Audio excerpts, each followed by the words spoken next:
Welcome back to My Drums Clinic, but I'm my clinic, the podcast where we dive deep into the raw, real, and often uncomfortable truths about trauma, safeguarding, and resilience. I'm your host, Roismi, and today we're unpacking a subject that's urgent, complex, and absolutely necessary: adultification bias. What does it really mean when children are seen not as kids, but as little adults?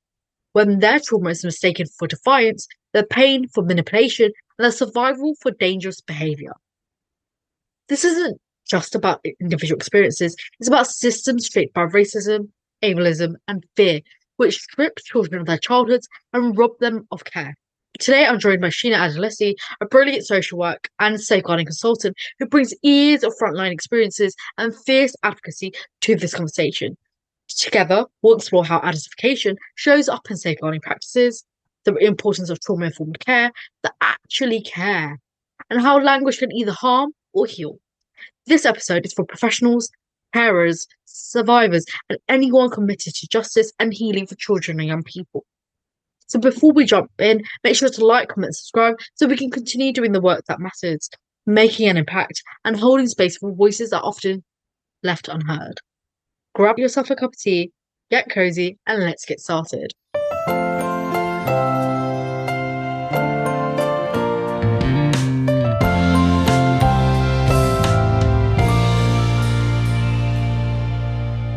Can you tell us a bit about yourself and your background? Yes, so my name is Sheena Adelusi, call me Sheena. I am a qualified social worker by profession. I have some background in psychology because I studied for 3 years prior to moving over to social work. I have a deep passion for children, particularly young people that have been either experienced care system or or mental health challenges that they've had to navigate, particularly making them quite vulnerable to exploitation. So that could be an array of any type of exploitation, whether that's criminal, county lines, sexual exploitation.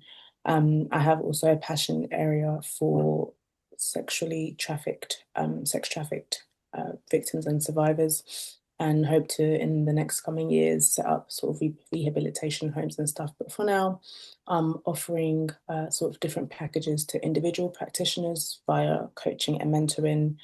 And then I also deliver trainings, workshops, and just things that supplement our ability to work well and work compassionately with young people. So for staff teams, workforces, whether that's local authority, organisations, charities, churches, I've worked with quite a breadth of people. So semi-independent children residential homes. So yeah, I'm kind of just freelancing, consulting, trying to find meaningful work that fits around family life with 2 children under 2. So yeah, that's a bit about me. So today we are going to talk about adultification, but before we dive into the complexities of that, I want to ask you, when was the first time you realised that some children are seen as older or tougher or more responsible than they actually are? Was it Mm. in practice, in policy, or in your own lived experience? Ooh, that's a very good question. Um, I would say I would say when I noticed it would be my adulthood, early years of qualifying as a social worker, so within children and families, generic family working. With particular children I worked with, noticing some of the language that was maybe used about them or about their family backgrounds and sort of the opportunities handed to other students that may have been white, for example, or European, versus the kind of just we're getting you through this period of your life, but there's not much else that people were providing for them in terms of the emotional needs that were being met and the interest in them. So I think I started to notice differences there. I can also say from lived experiences of like just traumatic events that I've had to go through as a teenager, um, it makes me question as an adult whether I was just seen as sort of quite independent and quite mature enough to handle it, and therefore not really offered many emotional resources or outlets in school versus maybe another child. So yeah. As a social worker, safeguarding consultant, you're constantly navigating systems built to protect, but often, let's be realistic, not realistic, but let's be real, it Yeah. does often fail as well. feel to do Definitely felt a to lot. protect. What's one moment that really stayed with you where you felt the system mistook survival for a threat? I would say our responses, particularly to young people that are displaying a set of behaviours that may be perceived as difficult or labelled as um, aggressive, challenging, uh, non-engaged. I think all of these things are symptomatic and definitely coping strategies that have had to be built in response to very traumatic incidents and adverse childhood experiences, ACEs. And I think the way that the system responds to it is something that's culturally constructed, because I think we have a lot of terminologies flying around. We have a lot of trainings that we can tick off saying that we've done so and so, the local authority have paid for this training, have done this, but actually it's in our responses when things are happening day to day on the ground that dictate actually how trauma informed we really are as a system. And I think labeling children that are displaying a certain behavior as threatening, or our recent example where there's this, yeah, I'm not going to even give them too much airtime, but the counsellor that has used the term evil, for example, for children that have experienced care based on a set of actions or behaviours that are not ideal or can be seen as inconvenient. And I think that is definitely shown a lot in the system, mistaking what someone is doing as a survival function as a threatening behaviour, or them being perceived as a threat to professionals or a threat in their environment. Absolutely.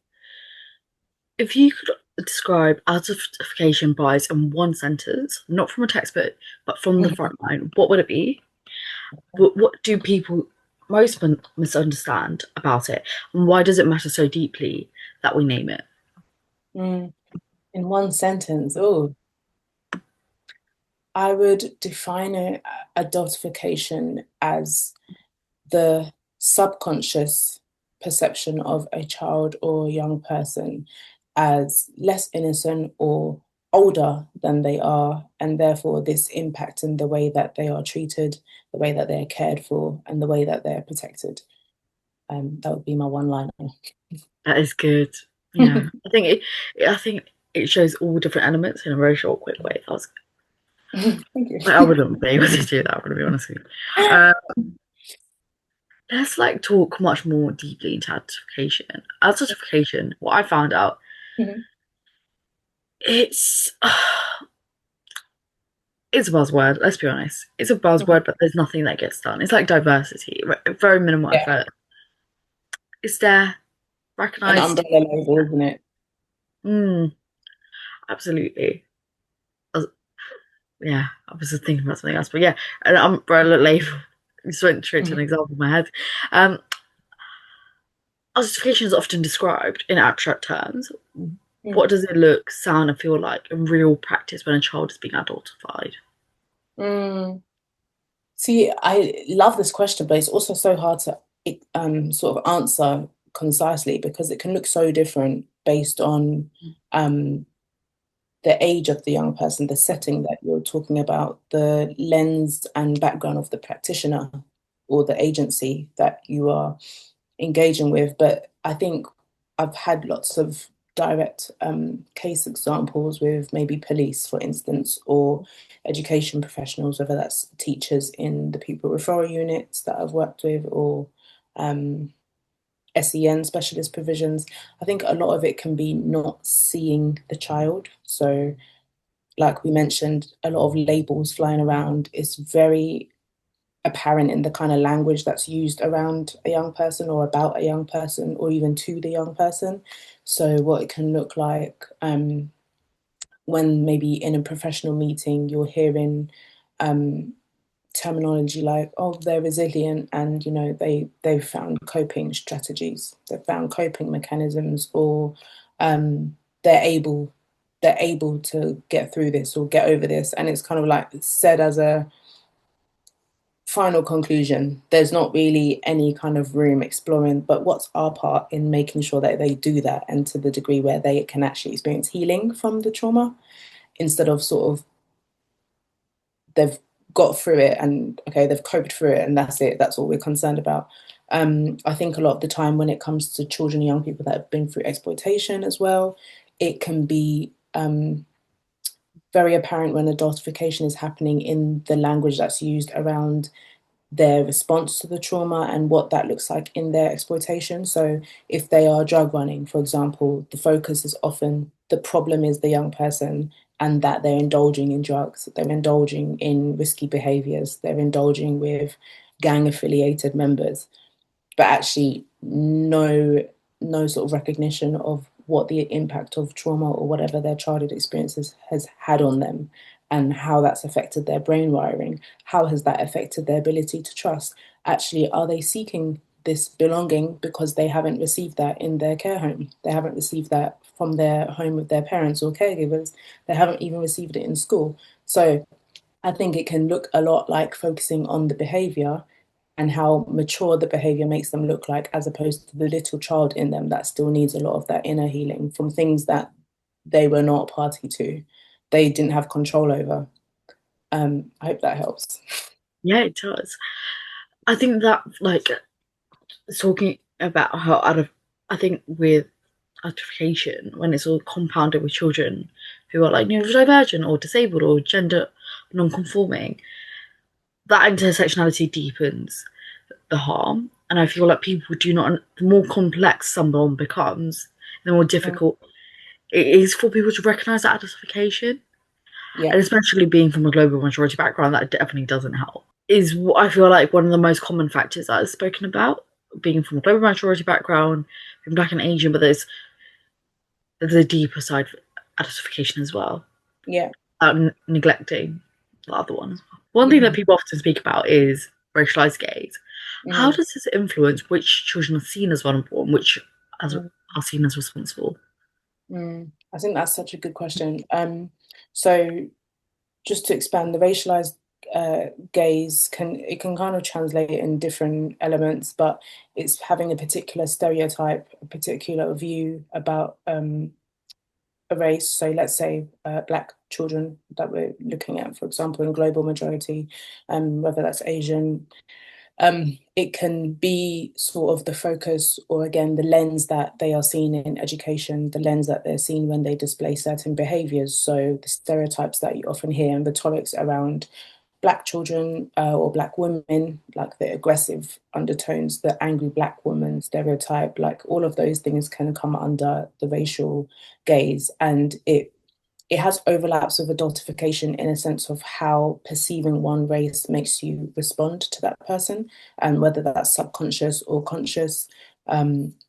We see it often even in media. It's portrayed in things that we've seen uproars about, like how Black people have been presented, and whether that's the H&M example, or even using a close to home example. Baswa recently had an image in an article that was actually pulled up on, and a lot of people, including the anti-racist movement, spoke very much about how negative and how harmful this imagery was, because it was like positioning a Black person against a white person, and they were looking at the context of monsters versus victims, and the monsters was kind of attached to the, or above the Black person, versus the victims attached to the white person. So again, it's very much that rhetoric of Black being bad, white being good, or saint, evil, that kind of imagery and language. So when we're looking at racial gaze, it can be portrayed maybe not as overt, but definitely in the covert ways that practitioners respond or don't respond to certain young people and their needs and their experiences. And so even when you link that now to people that have additional needs, and we're talking about intersectionality now, so what other factors in identity of that person that we're relating to influence their day-to-day experience. So if we're already seeing that some children are stigmatized more because of their race, because of their culture, and then they now have a learning need that perhaps doesn't allow them to articulate what they're going through clearly in their verbal language, or possibly in the way that they're processing information, they're not able to really piece together that this behavior is coming out as a response to what I'm experiencing. It's even harder to identify that need and to stop that trauma from continuing to be perpetuated, or put in interventions in time for it to be as effective earlier on. So a lot of the preventative measures we could do are kind of ruled out when we're not able to actually identify quick enough. what might be going on for a young person. What is the cost emotionally, spiritually, psychologically, physically Mm. of adultification?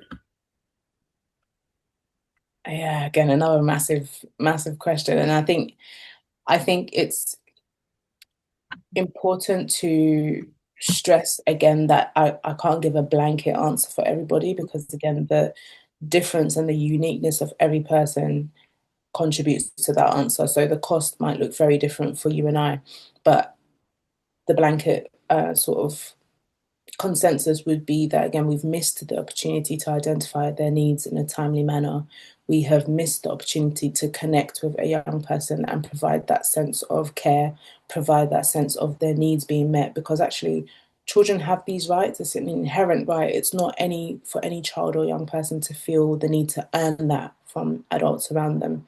It is just a given right, even when we look at adults and our rights under the Human Rights Act. So all of these things, if adults have the same rights, children more so, who need advocating, who need the help to self-regulate, who need the help to model what does relationship look like in society, what does, you know, learning how to function in this society as a citizen that walks about in the UK. Like, all these things are things that are impacted by our childhood and our youth experiences. And if there's professionals that feed into the traumas we have or re-traumatize us, we're further doing damage, whether that's physiologically, our brains are wired in a certain way, neural pathways are made when we have certain experiences. So trauma does a lot of damage of that. If you look at scientific and research findings, trauma doesn't just affect like the emotions or someone's physical behavior. It's very internal. The body, a good book that's often recommended to read is The Body Holds the Score. It talks a lot about the physiological impacts of just having a traumatic event and what that could do to the body, let alone these children that we may be experiencing have several generational things going on within their families and within their own life, where that would impact their day to day and their ability to function long term as adults. It also, another cost that's really big is it can increase the chance or likelihood of indulging in, again, behaviours that professionals would class as risky or dangerous or that need safeguarding. But actually, this is a vice that helps someone cope. It's a vice that helps someone alleviate some of the pain that they experience emotionally. It's a vice that helps someone to feel like, okay, someone is going to accept me somewhere. And if this is what I have to do to join this group of people that are saying that they love me and saying that they're going to be there for me when I've had no one else there for me, then that's what I'm going to do. So the cost can be their lives, unfortunately, and the cost can be mental health. The cost can be their future prospects, because some people choose things that have done them a disadvantage when they're an adult now seeking employment or now wanting to progress their life. But because of something that was done in their youth, they now don't have that chance. So a lot of these things have massive costs for some. But I will say as well, for those that have protective factors in their life, so something that's a term in social work and partnering professions, that's things in their life that are positive and that can be used to counteract the experience of trauma and be used to counteract where there's been harmful behaviors or harmful periods of their life. Um, they have things that may be able to rebuttal or alleviate some of that damaging impact and actually work to help make amends of those things and rebuild the things that they should have had um, in their minds and in their lives. So. And I think, I think I agree with you. I think, um, with what these common things are. I think as a person, who's also worked in the system but also was in the system, I think Mm, there's very like you do not, from the people that I spoke and me, other people may feel differently, but you do not care. I don't maybe care is not the right word, but mm, you do not care. Let me rephrase that. You do not think of the consequences. The consequences seem worth it, or it doesn't come to mm, mind. It's what's right there presented in front of you. It's yeah, like the marshmallow things that you do with your children. Some children are able to see, oh, 5 minutes I'm going to get two marshmallows in now, but mhm, some children they'll be like, now I'm getting one marshmallow, and that's yeah, all they can see. yeah, And I think it's so difficult. Mm, mm. to be able to want when all the basic needs are being met by maybe a not so good group. Maybe it's a gang that meets it, but maybe you'll find actually much more secure. Maybe you feel emotionally much more safe because there's people that are showing you love, care, and attention that you may not get where you're living. Yeah. And I think people don't realize that, and they're like, well, they should stop doing this, that. But how Mm. they do stop doing that, then how are these other needs that they have going to be fulfilled? Yeah. Unless you have solutions, I don't think people. I think that's one thing it frustrates me. I think Mm. unless you're providing somebody a solution to reduce isolation, where they can feel more, it doesn't always have to Exactly. be in the family city. You can't just tell someone to stop because they won't stop. So Exactly. they're more likely to disengage. I hate that Exactly. word, but Yeah. Same. But yeah, no, I get it. Yeah. And I think what you're saying is so key because it's the same even from little children in terms of child development that the way our brains are wired is very intricate. So dopamine hits, things that release serotonin, things that release oxytocin, all the good positive hormonal feelings, they're very much part of like the wiring of the adolescent brain, if not more, because I think it's also important as professionals and as people that have experienced the care system, people that are working consulting the care system, we continuously focus on like the risk averse side of things when it comes to children and young people, forgetting that actually there's some level of normality in those stages as well. Like your brain is wired to want to seek risk-taking behaviors, seeking thrill-seeking, activities and experiences is very normal for the average adolescent. So it's kind of holding a mirror up to actually if you know that you have concerns for what this young person is going through, rather than jumping straight to the correction part, one, be a part of the solution if possible, or try and outsource and find out how that might be something people can come together to present as actually an alternative that's safer, that's healthier, that's more encouraging of their care needs being met, their emotional health needs being met, and also actually just trying to understand the person. So unpicking what is it that they are seeking and what are they finding when they go to this behavior, when they go to this person, when they do this thing. Because actually, if there can be solutions paired with the one that's not safe and ideal versus the one that we would all like the young person to do, if it's presented in a way that the young person can understand, I mean, granted, like you said, sometimes they're out of stage where they just don't care. And that's also something that we need to accept as adults around them. But oftentimes, I find if you prioritize the relation and the connection part, you would find that the practical side of safeguarding is a lot easier and you would do it collaboratively as opposed to an adult that is controlling the narrative and doing what they think is best because of risk averse practice. I agree with you. I think the thing that I always say, and I've always said it from my young age, like patience creates understanding, which creates good relationships. If you don't have any of these, you're not going to have a good relationship. And I think the foundation of anything, it doesn't matter if you're in residential care or you're cared by caregivers or Mm, your parents. mm, Without a foundation, you can't build that trust where your children, young people would speak to you about anything, or most things anyway. They're just all going to hide things from you. Like, that's just a mm. part, but Exactly. um, or they would tell you something's wrong or they're feeling a certain way, and Mm, and I think people don't prioritize that, especially in like global majority households. It's very much like emotions and feelings are very much stigmatized, mm, which that needs to change. That's a whole other topic, but it mm, all ties in together. mm, I know we can only speak generally. mm, When we say trauma presents a behavior, what types of behaviors are we commonly referring to, mm, especially in children who are perceived as difficult or mm, dangerous? mm. I think it can be a whole, like you said, with generalizing, but there's a whole spectrum. So I think you have the withdrawn side and the very expressive, very explosive side of behaviors. But it can look like a withdrawn young person that doesn't speak, that doesn't want to open the door to you, doesn't want to reply to text, doesn't pick up your calls. It can look like sort of them retreating, so making sure that if they could physically hide, they would. So running away from visits or appointments, just not avoiding any type of ability to share and have to answer questions or have to engage in conversations with adults or with the professional speaking to them. It can look like lashing out. It can look like throwing dishes. It could look like slamming doors. It could look like going missing for 5 days at a time, 2 weeks at a time. I think it's important as well to factor in a lot of the fight or flight responses could be activated when it comes to behaviours that we see as a result of trauma. So shutting down, if you start to see focus being lost or fidgeting, trying to actually occupy their hands and do anything and everything outside of talking, or engaging with the material that it is that you're using.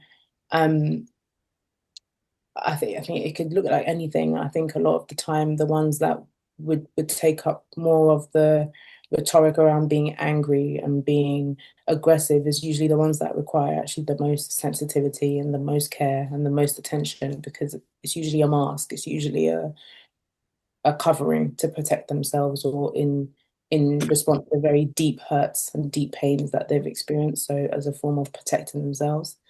I hope that answers the question. It does. What's the difference between a trauma response and a bad choice? And how can professionals respond without moral judgment, as difficult as it is to do?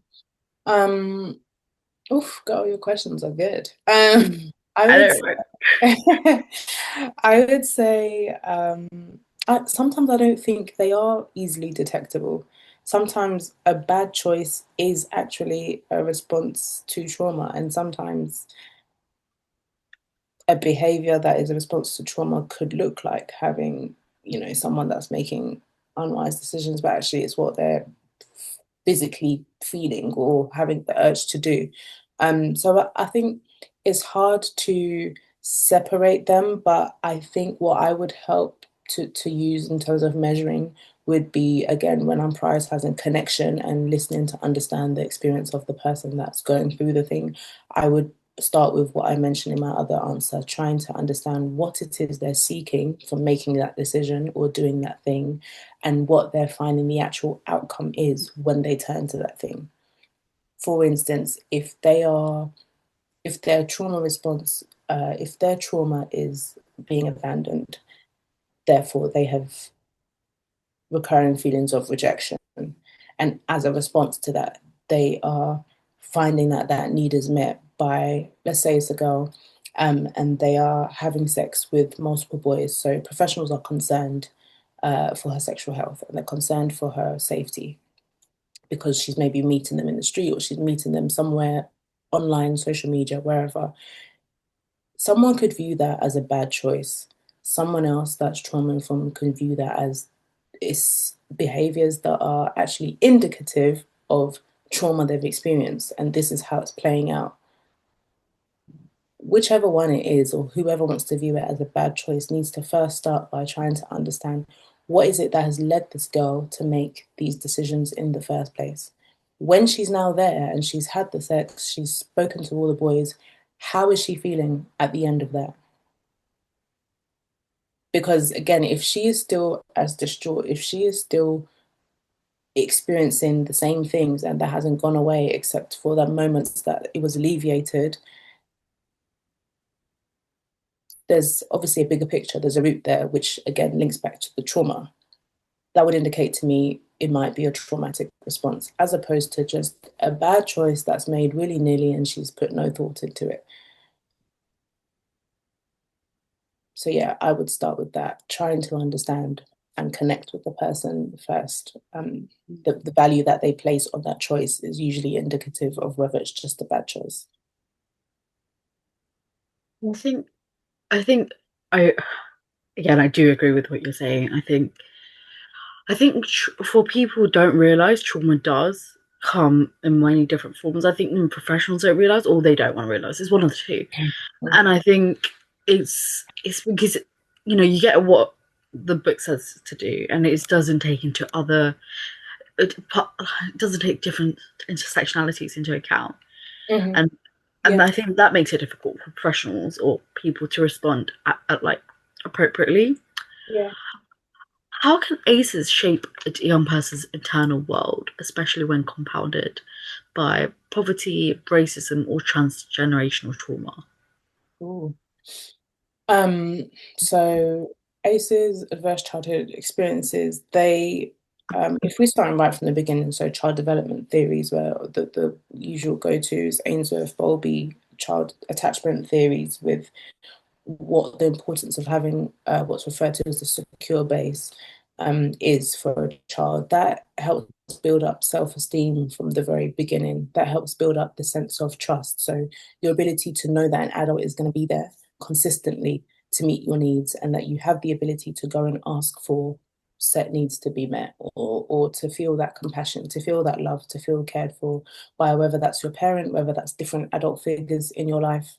And so if we start with that as the base, um, it then translates to, as an adult now, if we are navigating the world and we have not had that experience, or we've had deficits in certain areas, it plays out because, again, everything is also linked to our neurology and what's happening in our brain, what's happening as we develop through childhood to, pre-adolescence, to then adolescent transitioning into adulthood. And so if we've had spaces where we've had to fight for ourselves, spaces where we haven't known how we're feeling because we've never been taught how to self-regulate our emotions. We've never had an adult consistent enough to meet us at that point of need and help us put language to how we're feeling. So you can get phases where we are lashing out uncontrollably because actually that knowledge of how do I manage what's going on internally has never been built. No one has ever helped to mold that and to, identify, oh, when I'm feeling X, this is what it may mean. This is what I can do to manage X or to heal from Y. So I think to answer your question, it can do a lot of damage to healthy navigation, whether that's in relationship forming, whether that's in how we perceive ourselves, um, how we manage conflict, how we even see our opportunities.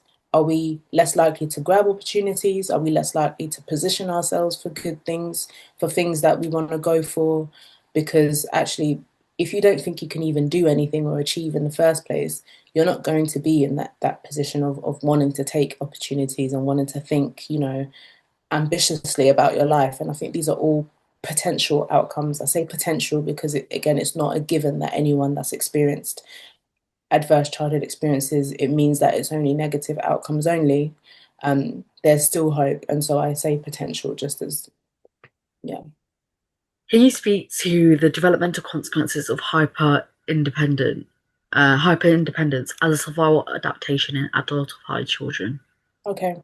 So going back to adultified children, again, if you've had experiences of different professionals or adults who have not been able to see you as who you are, as kind of the needs that you have, the requirements that you may have that may look different to the next child, then there's an inherent response where you have to, because of survival, because of how we're built in terms of the pathways that are created, there's an inherent response to do things yourself, to make sure that actually you only protect yourself, and this is how you do it. The walls go up, they tend to go up.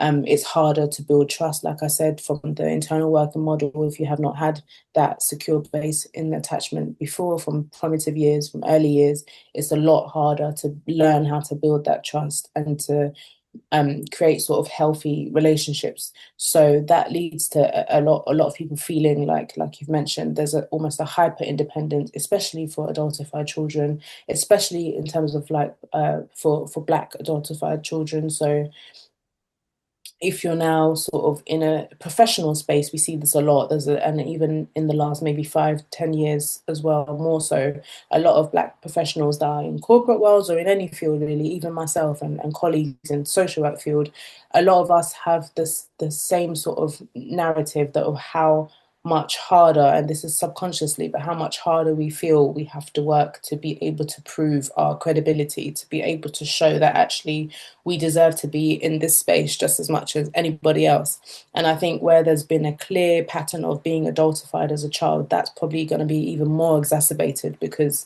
at this point, you're conscious that actually when you're facing the police, you're not seen for who you are. You're seen by the race, the color of your skin, or you're seen by the stereotype that might follow you because of the background you come from or the culture that you carry with you.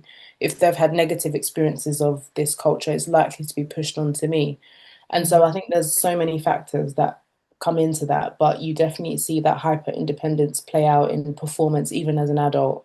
Um, in trusting to be able to ask for help? Are you someone that's just finding all the solutions to your problems yourself? Because actually, it's not even normal to you to ask for help because you've been seen as the person that just gets on, gets it done, is mature enough and sensible enough to handle everything already.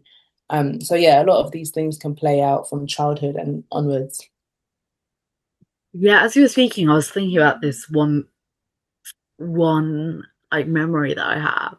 I was Mm, really, really distressed. I was at a train station and we ended up going back to like in the police van. The police van is not closed. We were like sitting outside waiting for a hospital to pick up to go to a 136 suite ideally.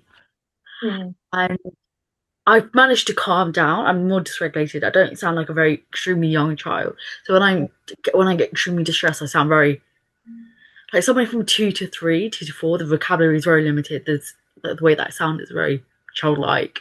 And then mm, I've calmed down and regulated enough. And he's like, "You're very articulate." I feel like the word articulate, I've grown to hate it so much because articulate is not a mm. compliment. Yeah. I do not expect the way that you look like to sound like that.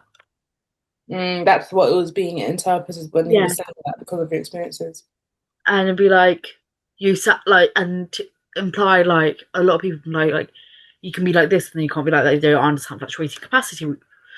And then, especially when somebody's adultified, especially Mm, in the system, they're like, how does all these things add up? And they can't. They're not medical professionals, but I expect them to understand, but to have yeah. some sort of basic knowledge. And also, even when they are medical professionals, they do not understand. Yeah. Why are trauma informed approaches often only applied once a child is already in crisis? What would true early intervention look like? I know it depends person to Mm, person, has to be mm, bespoke, mm, but the general foundation of it. mm. So, not being a politician or anything, um, I do genuinely hold the belief that it's all well and good, like having all these reforms and sort of the government commissioned safeguarding reviews and the practice learnings and all of that, and the flurry of getting trauma informed training just to tick off that, yeah, we've done the training, but actually it's all really counterintuitive, counterproductive if our route is not to actually just pull all of this stuff out and start again, start from scratch, actually embed being trauma informed and the practice and what that looks like in our responses, in our early intervention provisions.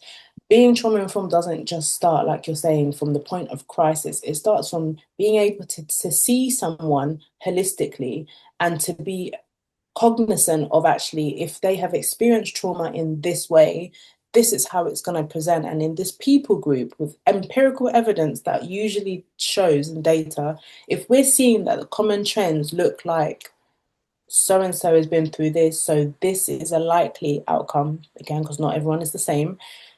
These are preventative measures that we as a government, we as a society, we as the culture need to do in order to combat that so that actually we can stop seeing this growing incline of things and issues and actually strip it back. I think from the moment we start to value it being a cultural norm in the first place and a stance that we take because everybody is starting to understand, is being educated by people that have the lived experience to speak directly on what matters to them and what has happened. Professionals that are fighting tooth and nail for like people to actually adopt these lenses and these approaches and challenge their bias, challenge their stances that they already have.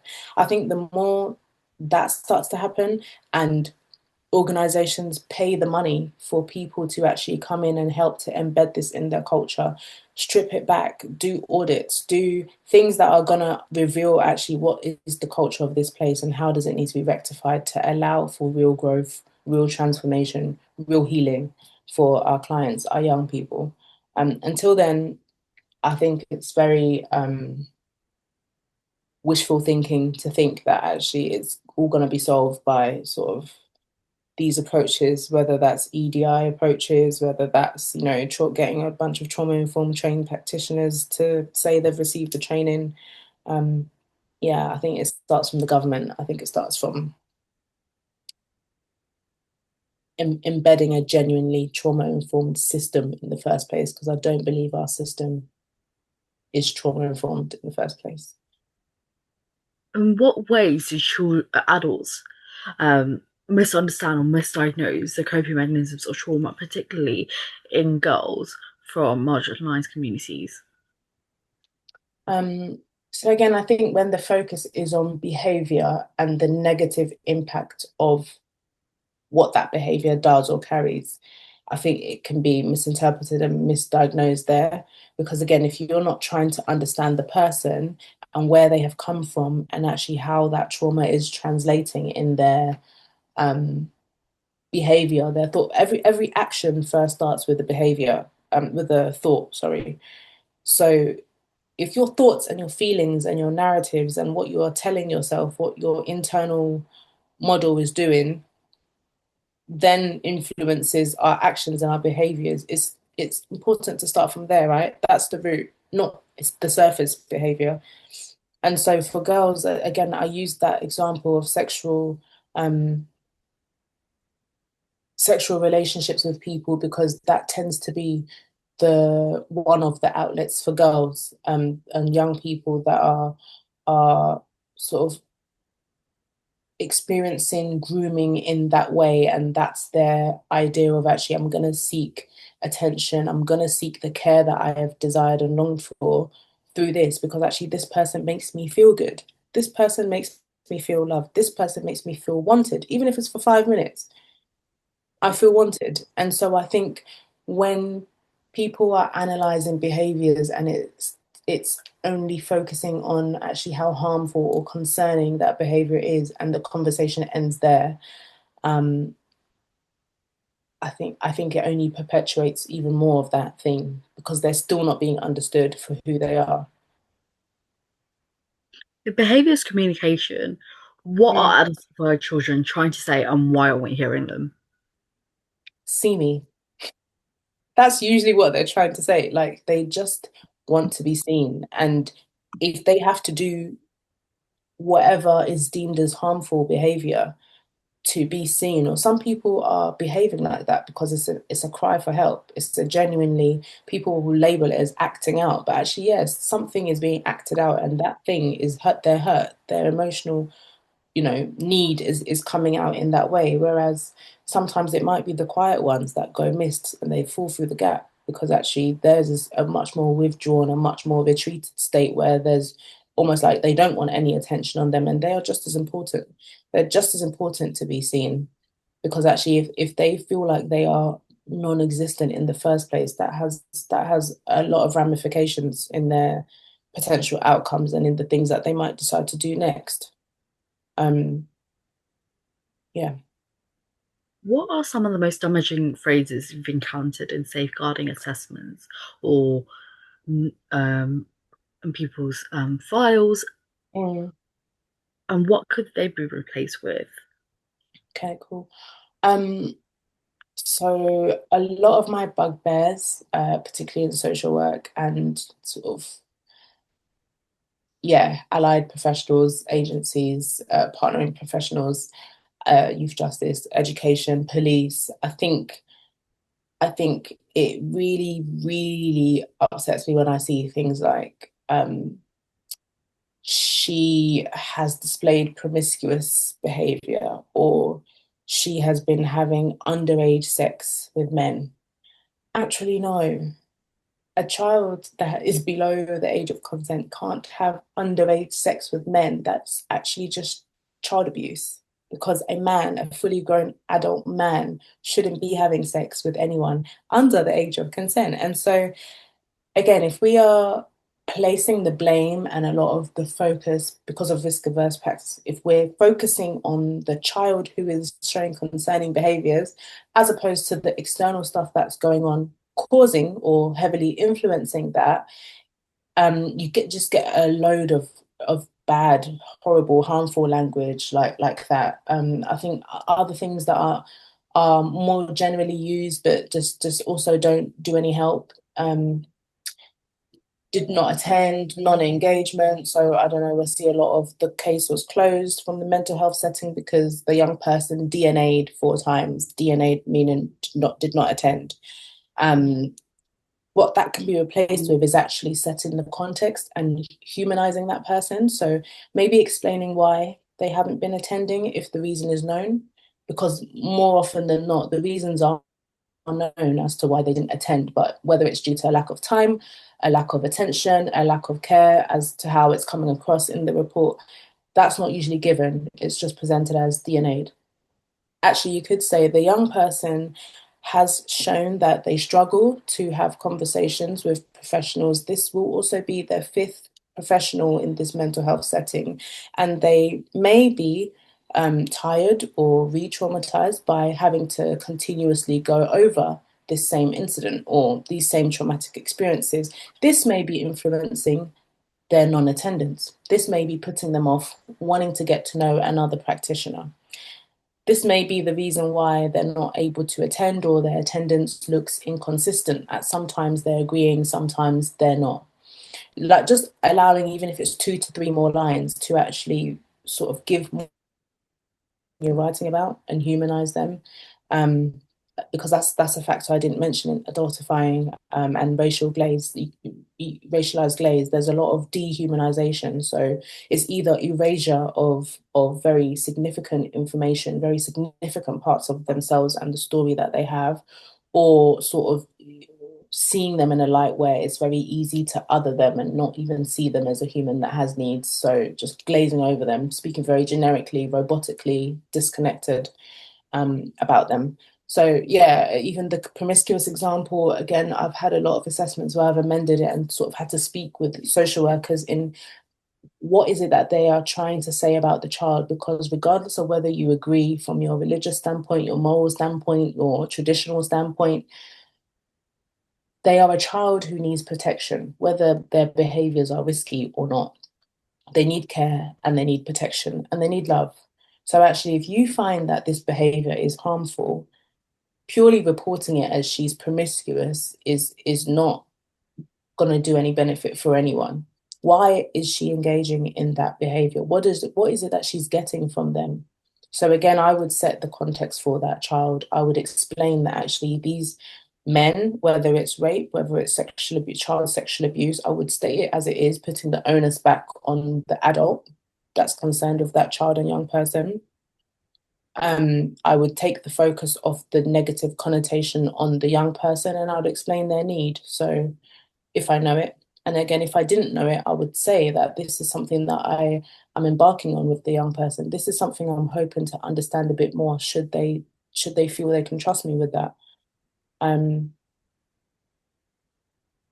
yeah, another term, engaging in criminal activity, um, choosing to engage in risky behaviors. Again, firstly, risk-taking behaviors is a normal part of adolescence, as I said, to a degree. It's not to say I excuse or I would find it really good if some young people are engaging in certain things. Obviously, we're worried about certain things, but again, setting that context as this is all part of their development, and it's actually knowing how to navigate and work with them to keep it as safe as possible, whilst trying to reduce or alleviate some of the harm that they may face making certain decisions, and actually finding out why they're making these decisions. Are they limited in some of their decision making? In some of the circumstances, they may not even have capacity to make the decision they've made. They may not have completely been sober when they make certain decisions.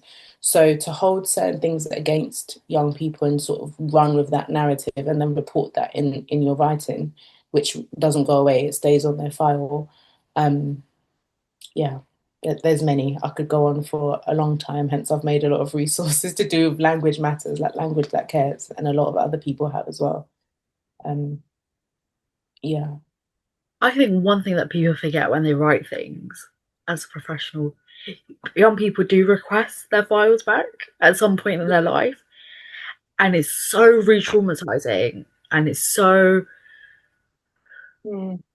distressing to an individual, no matter where they are on their journey. They could have made such a massive improvement from where they were when they wrote it, but it still has Mm. long-lasting effects on them.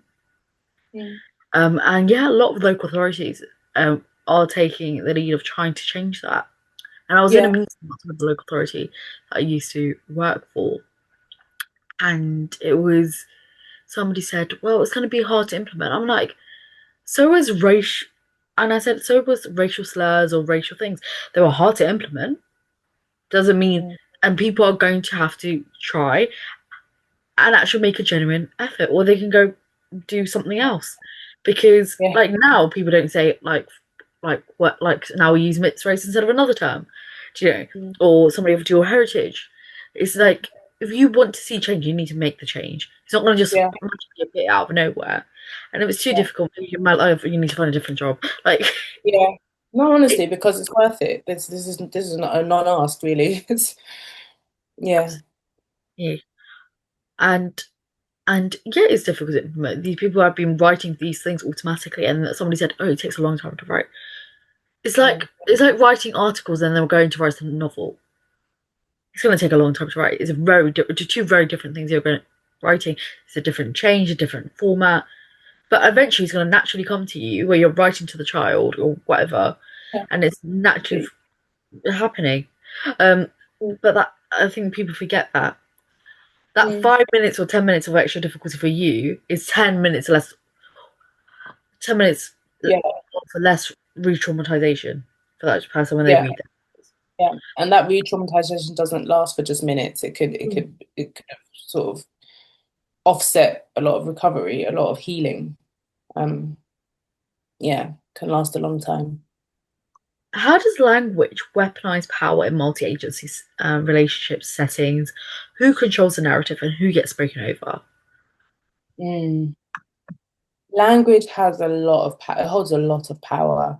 I think even when you're studying, for example, to become a social worker, it's a lot of focus on trying to offset what would be a default power imbalance. So having sort of the presence to be able to go into someone's home and express a list of concerns based on whatever the referral was about, for example, is already a power imbalance because you've sort of invaded someone's privacy. Someone's private space is their home. So I think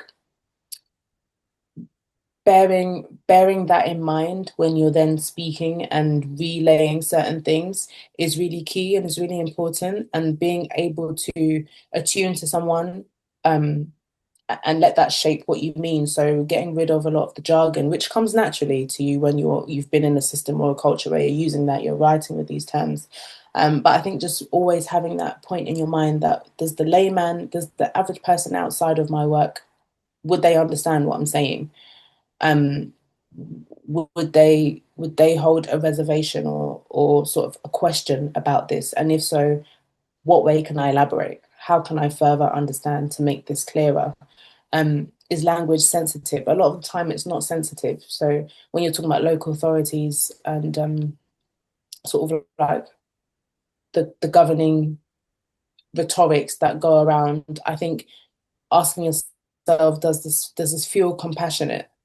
If the answer's no, which generally we can have a consensus about what feels compassionate and what feels a bit more cold, a bit more disjointed, then I would say reevaluate that and think again about how you can relay that. So local authorities, there tends to be a lot of report writings. I've seen this in a lot of child protection conferences. And I'm not saying I'm perfect, by the way. When I was first training and learning about like my professional confidence and my writing skills, a lot of the time I was having to go and reflect on actually when I say, services have been offered in quotation marks to the mum and she didn't accept it or she refused it. Again, that all these little lines with no context, but they kind of put a position on the local authorities. Oh, we've done everything on our end. It's down to the family now. I think those kind of scenarios can be again very re-traumatizing, very, what's the word? Very irresponsible because a lot of the onus actually should be taken by the local authority in some contexts. It's not just the parent. And I think if you're just offering one thing, like a family group conference, and the mum and the dad have said no, that doesn't mean that you've done everything that's possible. But certain language that's used that relays this information in reports will make it seem like it's sort of it's an issue for the family, which again adds to more power imbalance. The narrative being told is that it's on you guys. And even though you need support and the long-term intervention, you're open because we know that there's needs in the family. This part is still you guys. You said no to this offer, so that's what you're gonna get. And it's kind of it kind of reinforces that actually there isn't compassion here. There's not really sensitivity to circumstances that the family might be facing. So yeah, I would say more so local authority and language used within our writing and within our culture um, makes me feel anyway that it's very imbalanced for families, even with good practice from good practitioners. When certain language and rhetorics are going around, maybe it's the chairing the conference, the child protection conferences, or whether it's in a child looked after review. These things sort of offset that good practice because the systemic oppression comes back. It kind of leaks. Can you walk us through what a language audit might look like within a service and how can professionals hold each other accountable? Mm.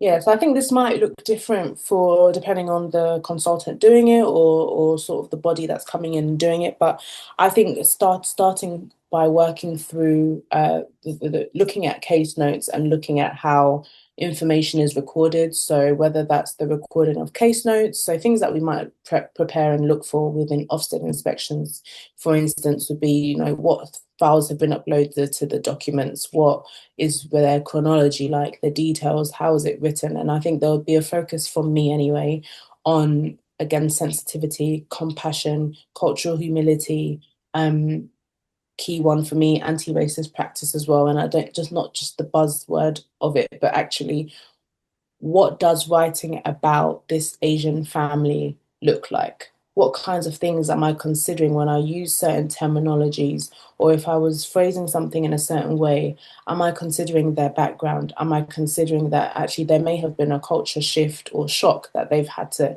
embrace and navigate whilst being here because maybe they're a migrant family. Actually, maybe they've been here since birth and there is no culture shock to get over, but their perception because of their social graces, because of their Asian background, their culture, any religion that they might practice, all these things need to be considered when we're talking about language and how we write about people. So I would be looking for key points like that within people's recordings. In an audit, I would be looking at how management has used language. So whether that's in supervision records, whether that's in the sign off for CNF being child and family assessments. I think it's very telling how a manager writes in their sign-offs. Sign-offs being like the last part of an assessment or a report that's written by the social worker for a child or a young person. It has to be authorized at the last point to be able to be finalized and saved as that and submitted so that it can be printed and sent out and all of these things. And the management would be asked for their analysis or their rationale before they sign that off and agree to the plan being made. So I think the way that a manager writes is often used as sort of a temperature as well to gauge sort of how the practitioners may be, because the manager is the one that would be supervising those practitioners. So actually, if there's harmful language or sort of insensitive language used by a manager, I'm not going to be surprised if I've read an assessment that also therefore has insensitivity all over it or a lack of compassion all over it. So I would definitely focus in a language audit. I'll be focusing on what leadership is also like in terms of their stance on language, the importance they place on their practitioners caring about the language they're using, about the way they're speaking to clients as well. They would be my main things. I'd look at chronology, assessments, reports written, and yeah, management style, supervision records. What are the red flags that a team or service is claiming trauma-informed practice but still upholding punitive or oppressive behaviours? Why did I say behaviours like that? But yeah. Um, I feel like language just keeps coming up now, but again, I think a big indicator for a red flag would be language, because it's one thing to say that you are trauma informed, but if you being the trauma informed borough and proudly stating that you've had all these certifications for trauma informed practice and different projects, but yet when we're talking about the needs of a young person or someone is presenting a different perspective to advocate for that young person, if I'm being met with defense or sort of shut down, or their experience being pitted against a counterpart like a white child, instead of looking at what I'm presenting as actually this is what intersectionality looks like for this child going through this thing, and their race and their culture being elements of that. If I'm being told, well, this is what we do for these children, for example, because it's something I've experienced before, that in itself tells me that actually you're not trauma informed at all, because for you to pit together, pit by side two very different children with very different needs, very different backgrounds, very different identity factors and markers, that tells me that you are not looking at each child holistically, but it's just a blanket service for you. It's just um, a blanket action or a blanket mindset for you, because that shouldn't be what safeguarding is all about.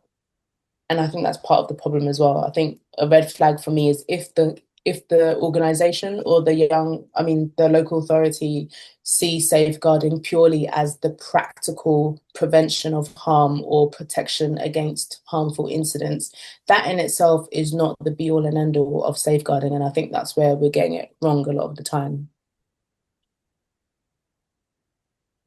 I think What's safeguarding, sorry. Sorry, no, continue. I think safeguarding is all encompassing. It has to do with, again, the preventative measures that we're putting in place to make sure that children are not just protected from harm, but that their well-being is promoted. Are their needs being met from the very minimal level of the smallest thing they need, to actually how are they being cared for as a whole person, a person that should be seen holistically with their rights and their needs prioritized. So if your safeguarding looks like you want to only stop the missing incidents, but you don't want to understand what's leading to the missing incidents, that isn't safeguarding in and of itself.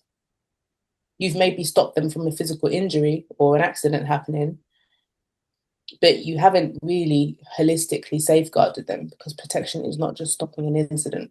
So I would leave it at that in terms of red flags, particularly for me.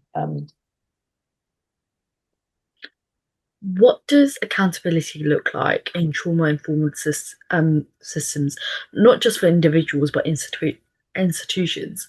Can you break down what it means to build that emotional safety in relationships with a young person, especially those who have been failed before?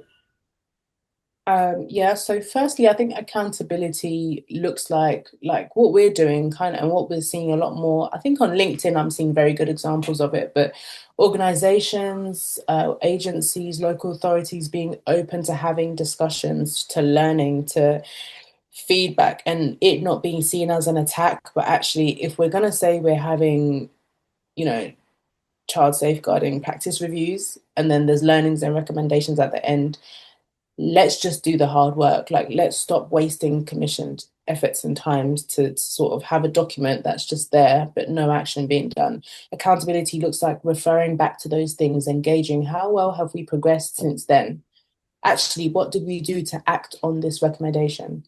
Actually, who can we bring in? Whether we have to pay another grand, whether we have to pay 5 grand to make sure that holistically, overall, a lot of our young people are receiving purely the best. Like, I know that budget is an issue for a lot of local authorities, but even if that means incorporating that into the supervision models for every practitioner when they have supervision, focus a little bit on their reflection space, because I think in that moment of allowing them to regulate themselves as well in their day-to-day work, it goes a long way when they're going out to families that have an array of backgrounds, an array of needs.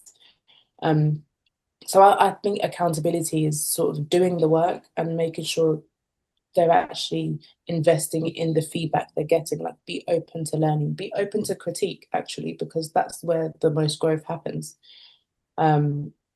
getting critical friends. I've seen a sort of a more of an uprising in that independent scrutineer roles for local authorities, where an external person is coming to help review, to help audit things, to help implement certain things, certain learnings that you may have had, and you don't know where to start with that because, again, you're not used to that in your culture. Like being able to embed learning and not just have it written somewhere to show someone in an inspection. What is, I know this is talking more about practice, but why is supervision critical in this sort of line of work? And what kind of reflective practices help that burnout, which often causes, I've noticed, causes a lot of bias as well, but they're also two separate issues, but they do intersect. Why is supervision critical in this work, and what kind of reflective practice helps burnout and biases? Mm. Supervision is so, like, I think it's life-saving in this field because outside of caseworking and needing that support with direction, what you're going to do with this family, what kind of intervention should be used here or would be beneficial here, supervision should be that space where you get to breathe. Like you're able to pull yourself out of being in the bubble, in the matrix of the frontline working and the intensity and the crisis that that can come with, and actually having that space to just pause, just someone guiding you through a period where it's for you. Like this is your space to gather your thoughts, like process out your feelings. Like good management and good leadership should look like making room and provision, not just for to discuss case directions, but how you are as a person. Because we can only actually do our jobs to the extent that we ourselves are taken care of and are well within ourselves. And so I think supervision is critical for this field and a lot of the fields that work with young people, vulnerable adults, any people group really, there should be a good model of supervision in place, which addresses the physical, the person first before the performance and the data and the metrics. Um, and I would say your second part to that question in terms of avoiding burnout.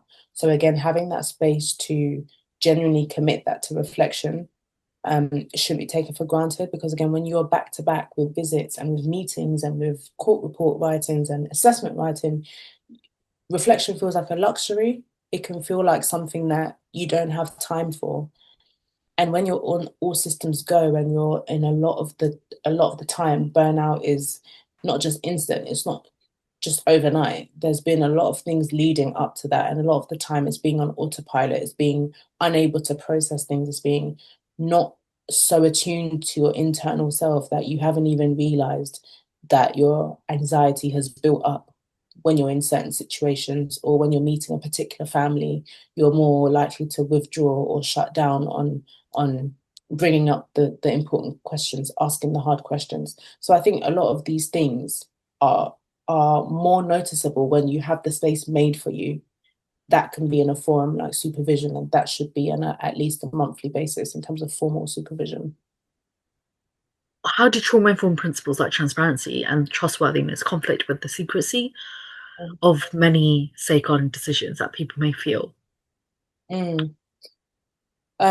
Yeah, it conflicts because I think when it comes to secrecy in decision making with safeguarding, that can come from very fear-based and again risk-averse practice. So if the ideal model is collaborative work with your client, but yet you feel unable to tell them certain parts of your work, certain parts of your decision making, that's often because there's a fear of how it's going to be taken, how you're going to be perceived, the reaction of that person.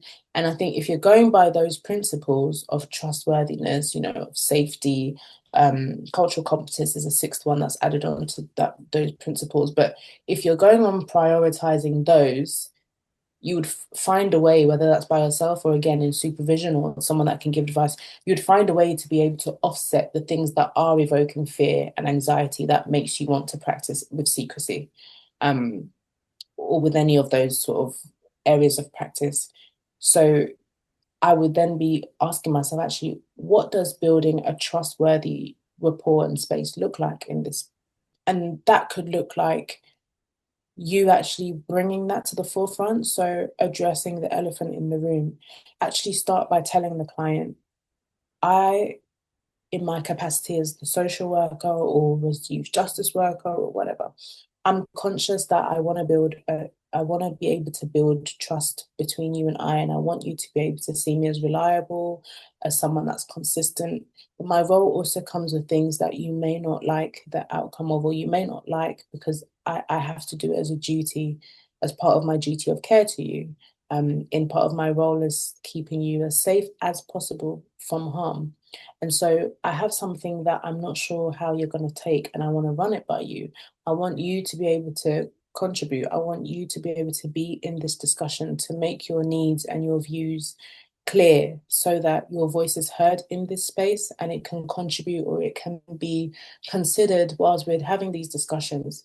I think presenting facts, especially for young people that have experienced care as well, I think being vulnerable enough to know they need to know your scope and your parameters in your professional role is important. But them knowing your fears and your feelings within that role is just as important. It presents your humanity.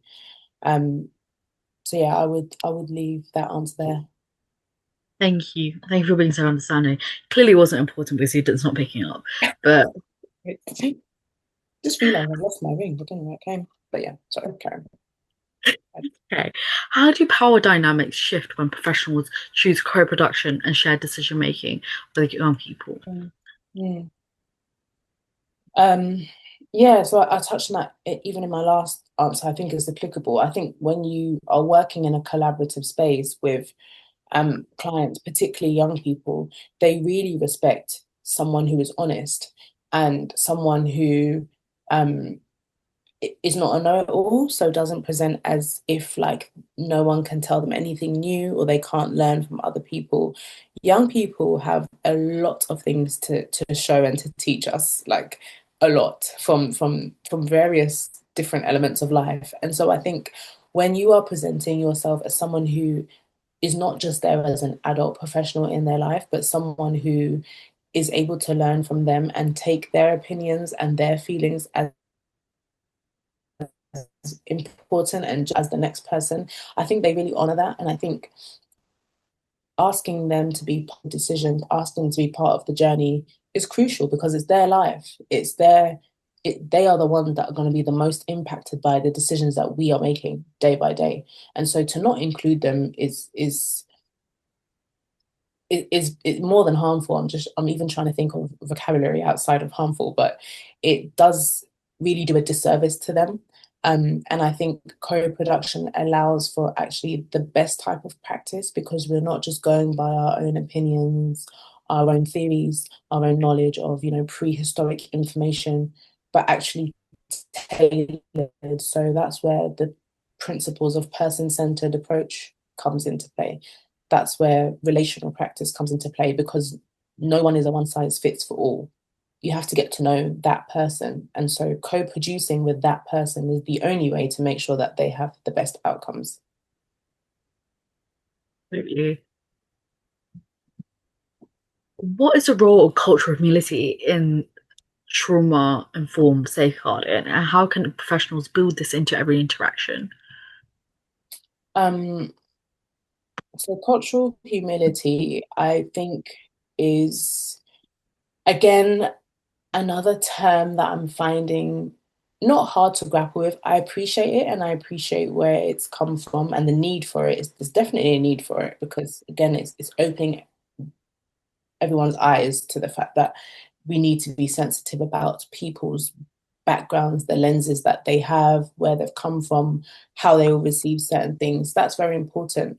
I think it's important to not overthink it and just to literally be curious and to bear in mind that it's the compassionate thing to do is to show cultural humility. It's to want to be able to learn from that person about the different things that make them who they are.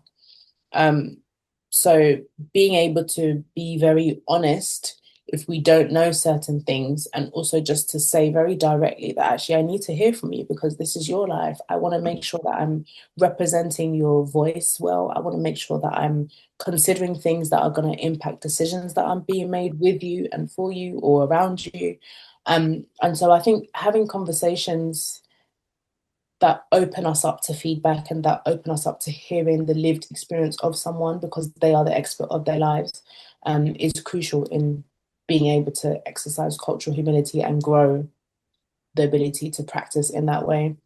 What I will say as well is I think having it in our mind that each person is individual. So our response to them almost needs to be like a bespoke package. If you think of something that's tailor-made, it's with that person in mind, not a blanket fits for all. So I gave an example. I've recently just come out of a short-term role with Frontline as a practice tutor, and something that I was sharing was actually a white nursery manager on my LinkedIn. Well, she wasn't connected to me on LinkedIn at the time, but I added her just because of the post I'd seen. But she was actually sharing such a deep and profound, but very simple analogy about the fact that she had gone into nursery as always one day, and she went out in the garden. It was like particular month where we were having a lot of heat waves and a lot of heat for the young children. She was expressing how she went into the garden and there were different groups of children playing outside in the sun. So as normal and as expected, the staff would put sun cream on the children. And she noticed that when she went out, she saw all the Black and Asian and global majority children, different ethnicities, with a film, like a white film over their face where the cream that's being used is white. And so the white children that had had sun cream looked normal. There was nothing particularly standing out about them because the white cast in the cream doesn't show up on their skin. And so she used that as a learning point, and she was encouraging other white staff and other white leaders to think about the needs of each particular child. So not just what is safe for them and what is right, because she made the comparison also that some may have the needs to respond, well, we put the sun cream on them. Is that not what the need is? Is that not what's important? That they're protected from the sun? But no, it's that deeper level of actually, I see this child so much that even how they might feel about how they look is of concern to me. If they feel odd in any way because of something I've done or because of something that I haven't factored in, I would want that to be rectified. So something that seems as trivial as what color sunscreen, she actually went to go and source sunscreen for Black children and for global majority children so that they would not feel that anymore if they were feeling anything. And so I think that's just a key example of actually what cultural humility looks like in practice, and that's in a nursery setting. But to sort of broaden it, when it's young people, like we speak a lot when I've worked with young people in care or leaving care, transitioning, and I've managed the adolescent contextual harm team, I've encouraged practitioners actually speak to the foster carers about how they are maintaining personal care for this child. Because if they have an afro and they are not maintaining it, it's going to cause to a lot of problems. And if they need help in sourcing how to do that, we can provide that, we can help with that. But actually, if we're not even raising it as a thing because we are just concerned with the minimal needs being met, that they have a shelter, they have a roof over their head, they're being fed, that's all that matters to us, we're missing really large chunks of identity formation in young people, and that happening in a healthy way as opposed to an unhealthy way. So yeah, I would say that for the importance of cultural humility in our practice. You worked with many young people. What are some of the most transformative things they've taught you about care, trust, and survival? Oh, so many things. The biggest thing that I have learned is genuinely, I think I would say humility off the back of the last answer. And I say that because I used to carry like this expectation almost that, well, if I'm genuinely practicing compassionately and I'm genuinely interested in the young people I'm working with, because I do have a passion for young people. So any and every young person I've worked with, I've always had a core desire that I just want them to know that they're heard and they're seen by me, even if it means I'm making decisions they don't like. I'll have to do safeguarding duties that they may not understand. I want each of them to feel like I put in the intentionality that was required to know them and to see them. But I that carried also an expectation in my earlier years of practice where I almost felt like well, why would they not share it with me? Do you know what I mean? So I think it's taken years to grow in being trauma informed, and even that, I don't like using the word really, but responding to now my awareness of what trauma can look like and present. Even in my time of growing in that, I've learned that actually none of them have an obligation to share anything with me, regardless of how I've treated them lovely, and I've taken the time and the extra hours every week to, take them out and do all these things. No one owes me the pain of their lives to be recounted to me. And I think we carry that sort of expectation as professionals a lot of the time. We can go into situations thinking because we are the social worker for X, we're meant to find out all this information, form our assessments, base our decisions on these things, which requires information to be shared by them. But actually, it's different having a hope that they will get to a point where they can share that with you, whether that's on the first visit, whether that's on the 10th visit. But actually, no professional is entitled to a young person's trust. So even when we say we have to earn it, it's not our right really to present with frustration or anger or feeling put off when actually we get a door slammed in our face or we get told we don't want to talk right now.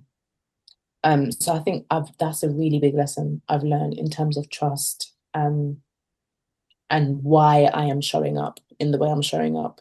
I'm not doing it to get my own accolades or to get ratings of my performance of how quickly they've opened up to me. If I'm not doing it for that, then I can't present as frustrated when someone refuses to share something.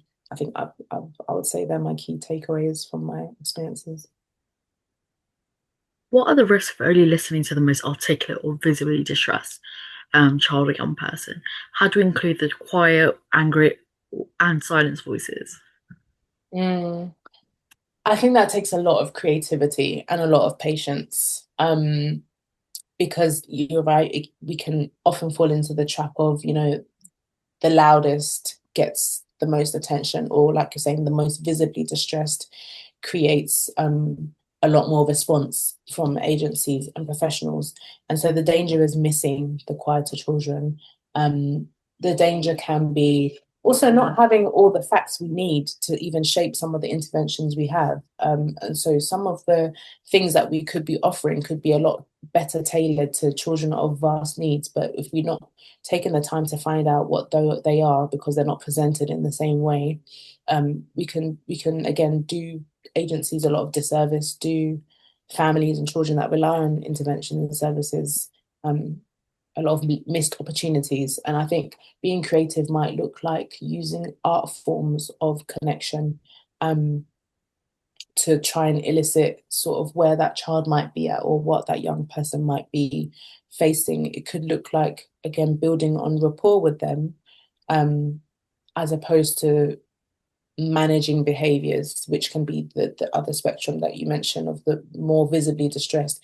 We could just focus on building that connection anyway with young people, whether they are withdrawn or whether they're not talking or they're quieter. And eventually, again, if you've earned that trust and they feel like sharing, we will get to more idea about how they're doing and how they're finding certain things or their trauma or whatever it is. But I think I've done things in the past, such as writing letters to young people. I have just spent the time building with them. So if one week that looks like taking a walk for half an hour in their local area or by a lake, we've done that. If that looks like sitting in my car for a particular car ride. So there was one young person where I used to pick her up on a Friday from her children's residential home, and I would take her back to her home. It would be about an hour drive every other Friday.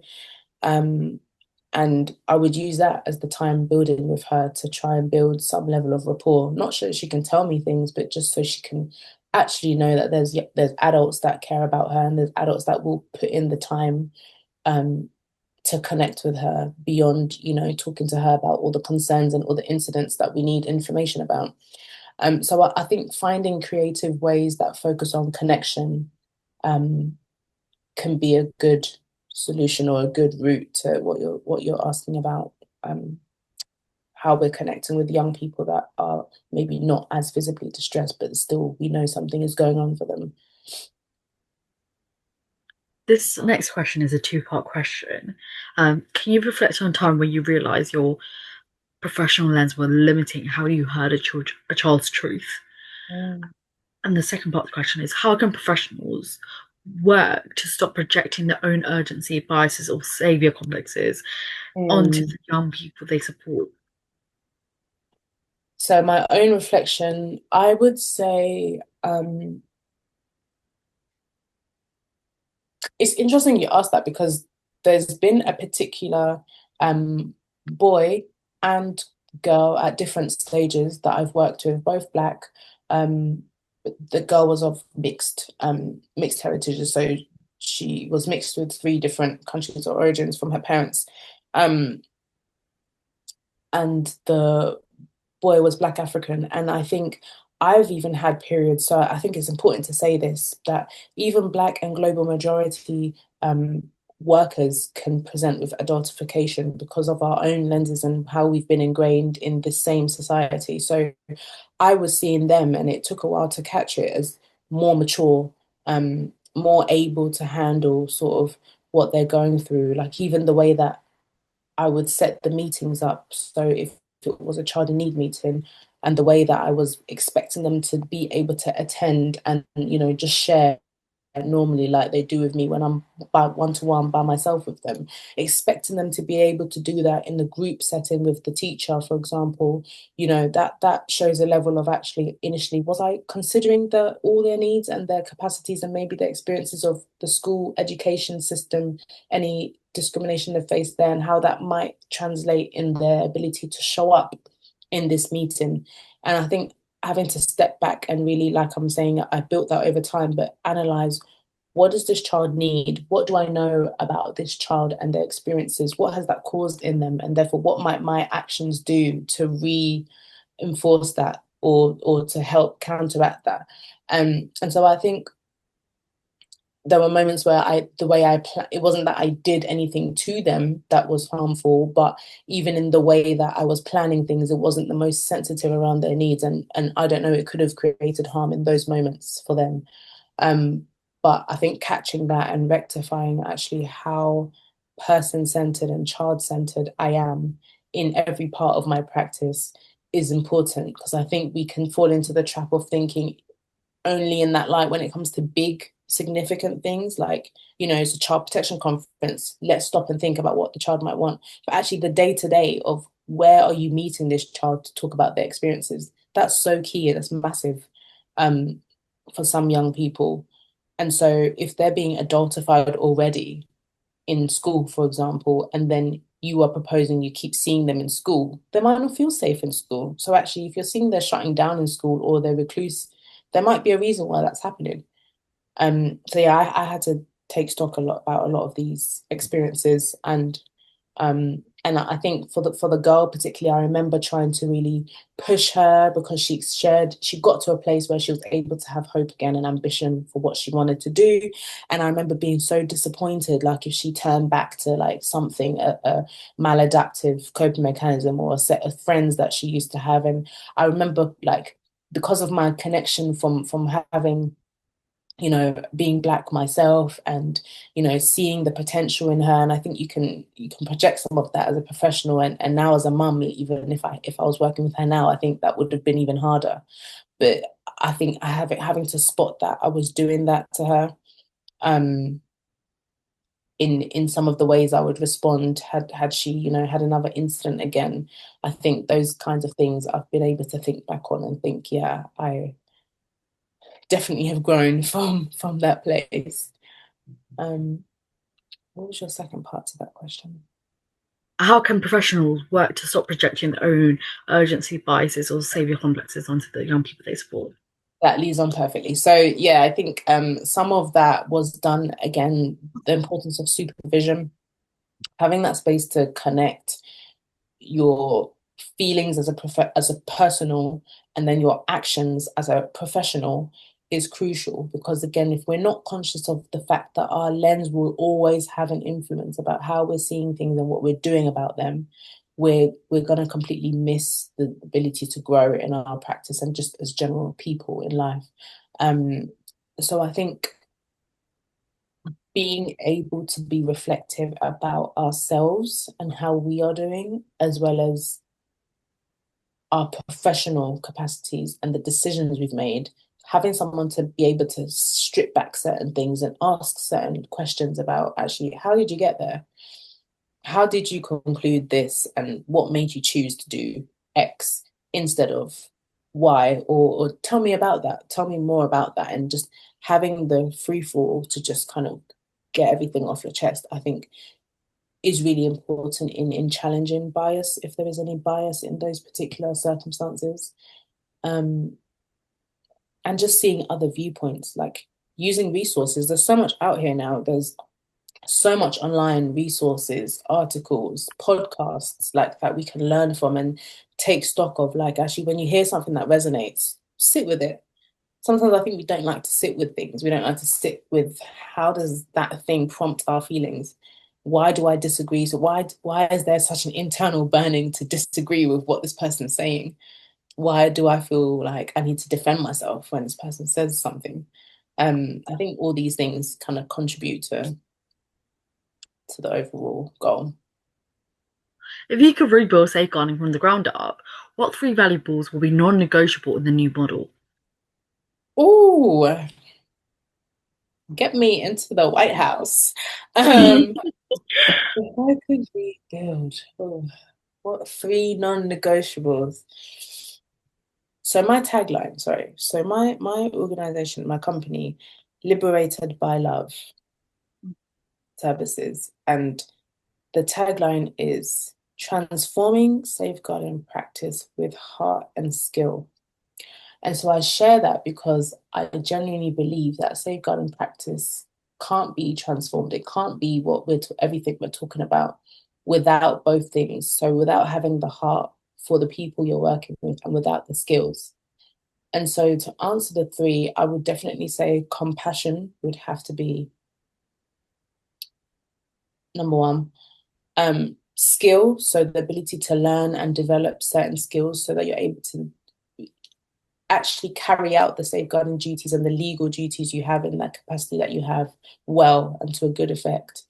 Skill, so compassion, skill, and I think it has to be trauma responsive. So again, actually embedding what that means and the culture that we live in, genuinely reflecting that, and not just like an add-on, not just a tag. Yeah, they would be my three.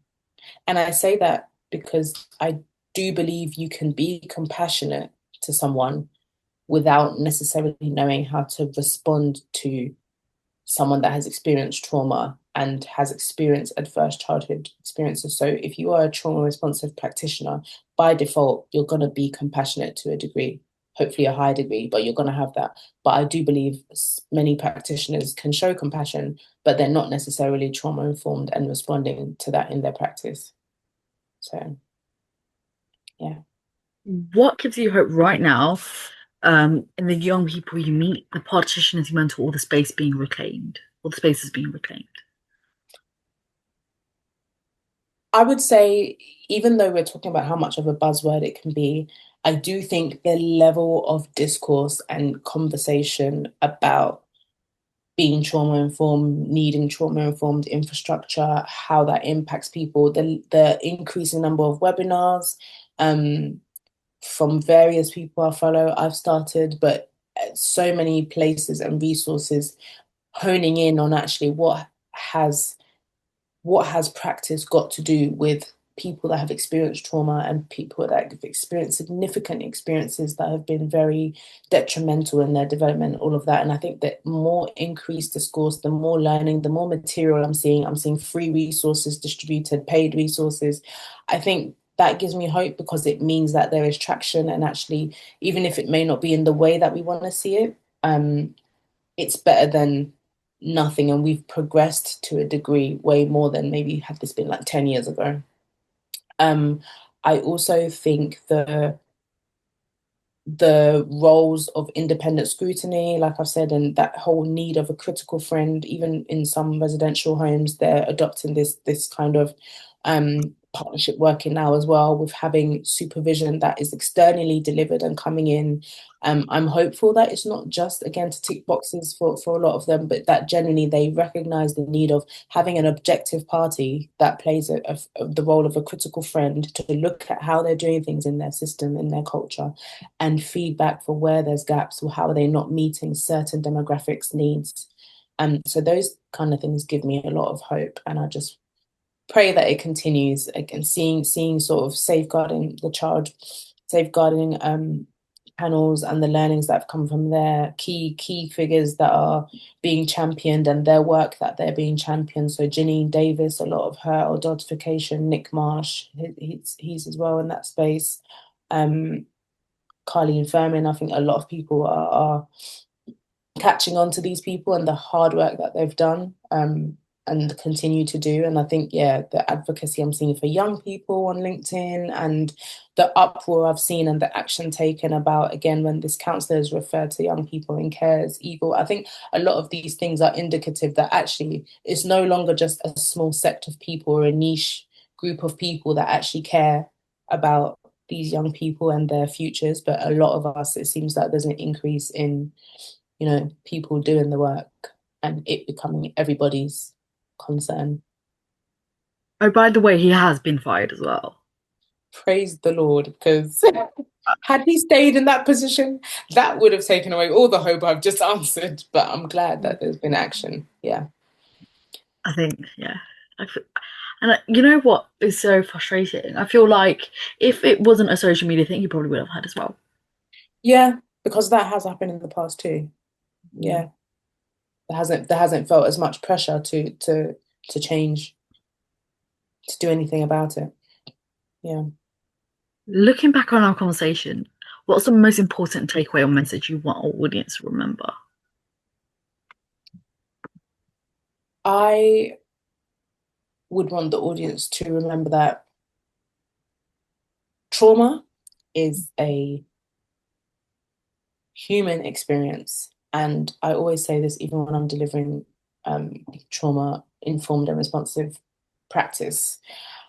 I believe that there is no sense in sort of the subconscious patterns of othering, because we have all experienced trauma to a degree. It doesn't necessarily need to be from an adverse childhood experience, but some people will experience friendship breakups and they will be very traumatized by that. Some people will experience romantic breakups and be very traumatized by that. Bullying is a very traumatic experience, but they wouldn't be examples of the first things, for instance, that people think of or refer to when they're talking about children that come from traumatic backgrounds or have experienced adverse childhood experiences.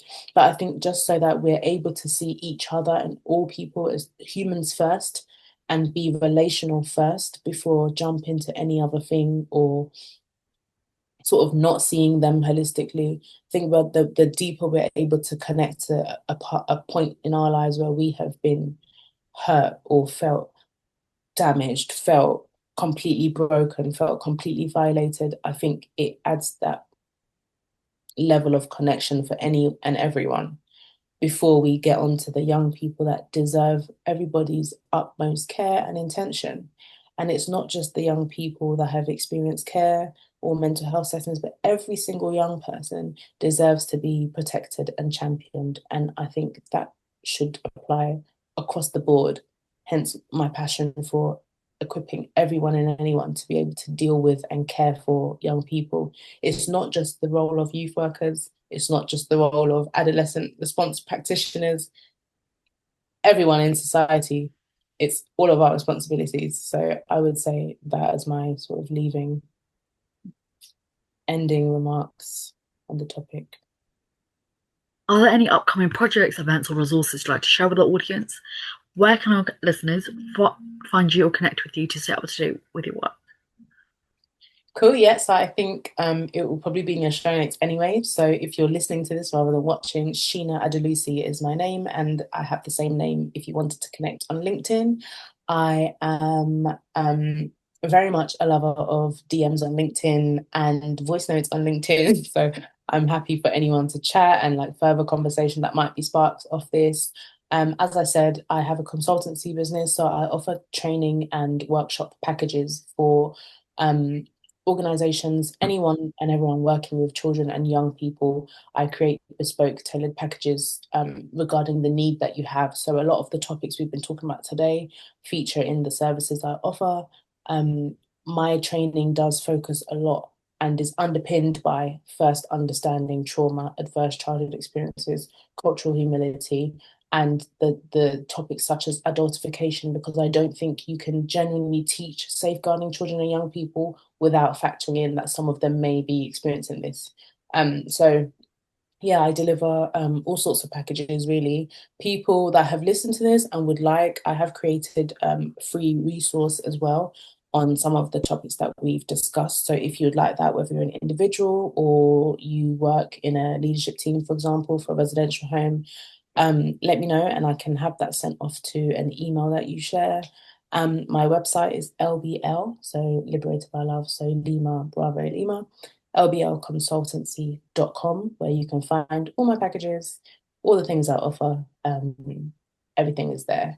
But yeah, I am also offering workshops that help to embed this. So all the things we've been talking about being embedded, understanding adultification better and how that looks, the ability for professionals and organizations to challenge when they have spotted adultification happening, particularly to care experienced children, young people, all of that. I have resources and material. Yeah. Finally, what is one thing that you're grateful for today? Oh, today, I would say this opportunity. It has been lovely being a guest on your podcast. I'm grateful because I don't take the privilege of sort of my childhood experiences and how I've been raised lightly. And I'm privileged even more so because of the young people that I've worked with and the families I've had the privilege to work with and journey with. Social work is hard. It's not an easy ride at all, but I see every family that I've been able to sort of collaborate with and partner as part of my story. Like they've all taught me something. I haven't seen it as, I'm just a professional giving the interventions and then I go. So I'm actually really grateful for my social work journey so far and the fact that it's landed me here in speaking with you. So yeah. So much. That brings us to the end of this incredibly powerful conversation with Sheena Adelusi, a woman who holds truth like a mirror, reflecting not just what's wrong in our systems, but what's wrong when we dare to imagine something different. We've unpacked the weight of adultification, how it shows up as safeguarding, how it steals childhoods, and how it's rooted in racism, ableism, and bias. We explored what it really means to care, not just as a concept, but as a practice, a responsibility, a commitment, from language that cares to trauma-informed accountability. Sheena reminded us that systems don't keep children safe, relationships do, and that safeguarding must never mean stripping away softness, story, or selfhood. So, if today's episode stirred something in you, whether it was anger, grief, clarity, or conviction, good. Let it sit, let it rise, let it move you to challenge, to rethink, to rebuild, not just policies, but paradigms. To all the little girls and boys expected to carry the world before they can name their needs, to every young person punished for surviving, to those of you doing this work from the margins, not for applause, but for justice, this episode is for you. Not too much, you're never too grown, you're simply too powerful for a system that didn't know how to hold you. Thank you to Sheena Adelusi for her brilliance, her fire, and her fierce advocacy. Thank you for listening. Stay iconic. Until next time.